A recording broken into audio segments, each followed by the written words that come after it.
Thomas King's Truth in Brightwater is a coming-of-age tale centered on Tecumseh, a 15-year-old boy raised in a rural town of Truth, Montana.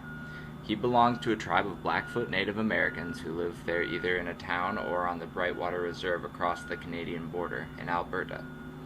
His divorced parents, both members of the tribe as well, work in Truth.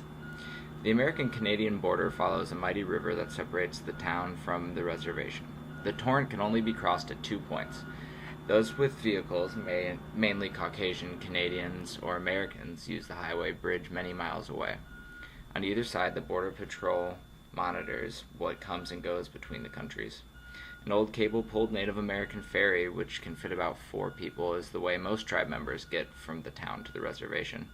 It's a short walk away and is unmonitored by authorities. To the tribe members, the political border is arbitrary as they illegally travel across it every day. The river itself is the real obstacle. Towering near the ferry is an unfinished and dilapidated bridge. Though it's much closer than the highway crossing, the bridge on foot is extremely dangerous. It is impossible to cross it in any sort of vehicle, which renders it completely useless. Before its construction was abandoned by the government, the bridge was promised to bring travelers and commerce to all sorts through the town.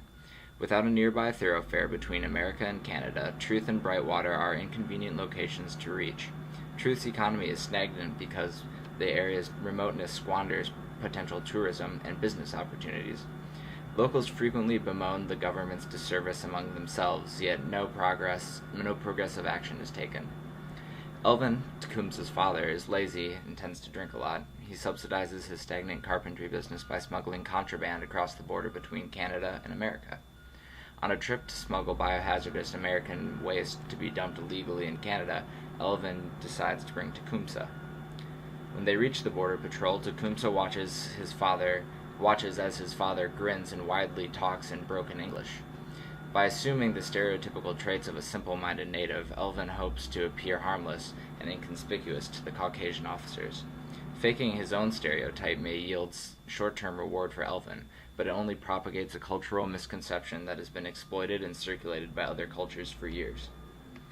Every year, the reservation hosts the Indian Days Festival, which attracts tourists from all over the world.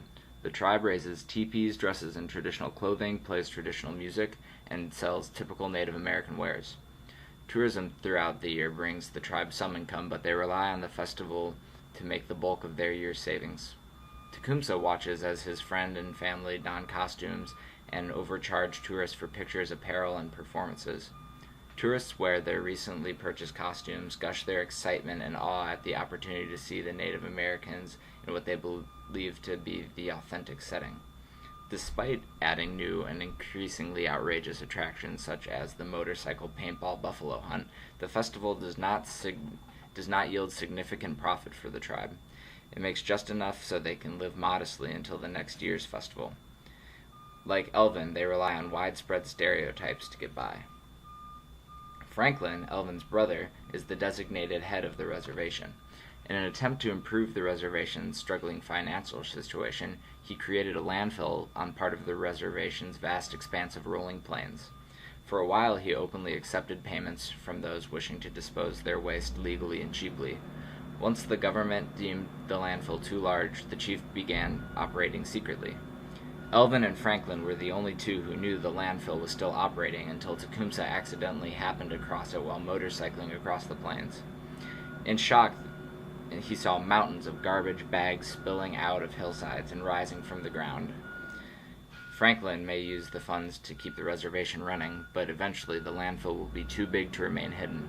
A noticeably tainted landscape could ruin the Indian Days Festival, which is the only other income the tribe has. Even worse, it could permanently mar the beautiful natural beauty that is invaluable to the reservation. Monroe Swimmer is the only tribe member to break free from its cyclically meager lifestyle. His artistic talents led him to become a professional landscape painter. Known throughout the community as the famous Indian artist, Monroe was hired by museums around the world to restore their landscape paintings. One day, while working on a painting of the plains, he began to draw droves of Native Americans over the original artwork. He explained to the furious curators that he was simply restoring the art as it should be. After being fired from several museums, Monroe returned to Truth and purchased a dilapidated church in the middle of the plains. Upon Monroe's arrival, Tecumseh wonders if Monroe would employ him as an assistant. Monroe enthusiastically accepts Tecumseh's company, and they proceed to undertake unique artistic projects together. Monroe tells Tecumseh that they are going to save the world. The first step in Monroe's plan involves hauling hundreds of life-size buffalo sculptures across the rolling plains and then leaving them in random clusters. The second is repainting the church that he lives in so it becomes camouflaged against the green grass and blue sky. Visually, they had begun restoring a real landscape. As his final assignment, Monroe requests that Tecumseh write a heroic ballad commemorating everything good he's done. It isn't until Tecumseh lists the entirety of Monroe's actions in his head that he realizes their significance. Like the buffalo, millions of Native Americans once roamed the borderless land, treating nature as their home. Settlers killed or drove off the Native Americans, then changed the landscape further by putting up man-made structures. The past is irreversible, but Monroe shows that it should not be allowed to marginalize an entire race. By masking the church and distributing the buffalo, he reminds the tribe of their home's majesty. By painting Indians into the famous paintings, he guarantees his people will be recognized as gloriously as they once were. The people of Brightwater are reminded that their culture is much too valuable for them to allow it to be cheapened by profitable stereotypes.